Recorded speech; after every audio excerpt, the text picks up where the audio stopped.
Inna lillahi, wani zazzafan sako wanda ba taba tsammani ba daga kuma gurin inda ba taba tunani ba akan Sheikh Abdul Jabbar, bayan sun ji irin martanin da ya dinga wa gwamnati, suke tunanin duk irin katobar da yi ba a masa magana ba. To a daidai wannan lokacin aka samu wani zazzafan sako daga inda ba taba tsammani ba. Mai sauraro, kafin ka kai gajin dukkanin ka kalli wannan bidiyon, kar ka manta ka dangwala subscribing, ka danna kararrawar sanarwa domin samun zafafan bidiyo tsumu da dumudumin su. Don haka ne BBC a jiya suka samu damar tattaunawa da Sheikh Abdul Jabbar. A daidai wannan lokacin ne shi kuma ya samu dama yi wa gwamnatin jihar Kano wankin babban bargo, kai har da ma wasu manya-manyan malaman, inda yake cewa manya-manyan malamai to fa ku saurara ga bakin albishir, domin kuwa akwai littattafai masu zuwa suna nan da dumudumin su. Bayan wannan abin ne kuma Sheikh Abdul Jabbar ya ƙara furta cewa, to mai sauraro, ka tsaya ka kalli bidiyon nan har ƙarshe, amma kafin nan kar ka manta ka dangwala subscribing, ka danna ƙararrawar sanarwa domin samun zafafan bidiyo tsumo da dumudumin su.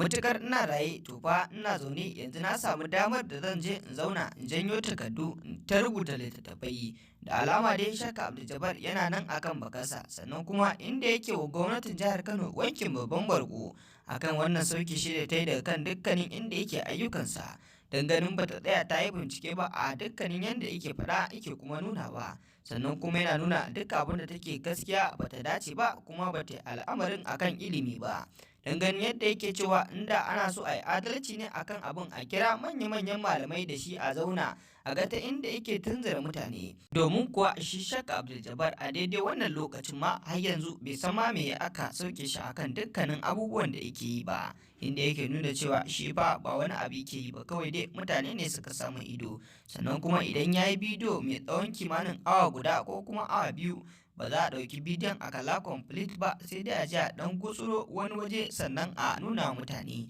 inda yake cewa to ta za a yi mutum ya fuskanci abin da aka yi na awa ɗaya ya fuskance shi a minti ɗaya, wannan ba zai taɓa yiwuwa ba, rashin adalci ne kawai. Amma kuma manyan malamai ga bakin albishir, wannan bakin albishir shine kujerayi, akwai wasu littattafai masu zuwa, wannan bakin albishir ya faɗe shi sosai.